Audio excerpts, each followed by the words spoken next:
Omupolisi ogu oteire amasasi yamanywanka uma wachaterekera police post kandi abirasindikirwe hamwe n'abagenzi be izobe ryanyimwebazyo omwabazyo okukuma ahashayi cy'omupiira ekya Kitumba omu town council yachaterekera obutimu yachaterekera Super Lions FC ebirenezana na Ryanda FC mpaka z'omupiira eza go back to school tournament. Chirungi Gerard Gudia chairman wa Kagadi Football Association nagira ngu obuzuburugire aha 12 ezibenishashurwa okutahamu okureba omupiira habayiroho muhagize omu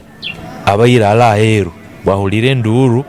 yeyiruka kwija kurora ohatebere mukwija kurora ohatebere ijuko mpira guno gwaini busasurwa yayimukiye Kivwera kurora mu Kisahe Monda nahizire omusirikale abayina ajunanizwa no kulinda abantu abakurura mpira bagurora busa yamugamba ruga Kivwera bamugambe ruga Kivwera oli yagezaho kuresistinga niko omusirikale wa polisi kumutere mboko nyina w'umugenzi omuhereza basemera kandi obireho obwire obubwiso bubireho yashobora okubigenzere hati umbe nimpikante hagati nindengera mutabani wange naletwa kuli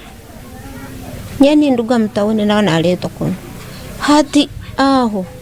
kuli mukivera mpua wogoro hati nawe iruka ndeba na iruka yatemba haro hakasu watembera akasu omusirikale arugire kuli na muhamaitura kiboko yo mugongo nukurole nyima obunyananye ndi mukuru batanimba izira. Abatura hamwe n'abanyabuzare bayereka okushasha kw'amani hamwe no kwerarikerera ahabo kuferwa omuntu wabo owasiga abana bana bakiri bato. Ono wanyakufuire abere mutabani wange abere nanyita Senga ndumirwa muno kandi muno n'okusiga abana bakyali bato urida abere izire mulivu kandi abere nakora ebintu byenkurakurana mu kichweka cyaitu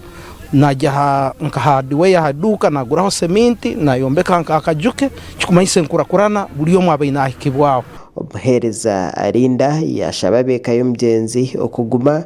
kandi bakakoragana na government rero hakabaho kucondoza nukwe barebe ekirugarukaho tusobole kugumisiriza habo kuba tukimanyire titwine cyokora nyongera kuterera family y'umugenzi niti tuwene hona no mezo tuli hakwana nyo ndiyo muhali yabo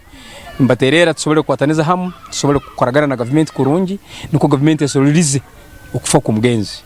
Julius Aran Hakiza omugambirizi wa police ahawe cyanga echa Albertine yahamye obwisobo obireho kandi yangiragu omupolisi rukutebezebwa kubakozere ekikorwa eki yamazire kukwatwa obwe kandi bariyo nibagumizamu no kucondoza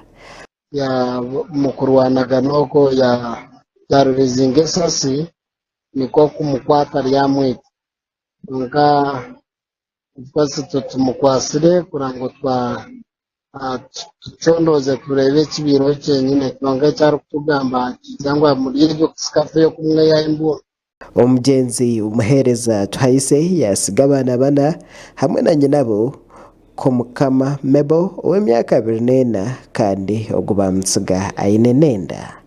Amakuru agahagasha kwa Onesibastori yahawe.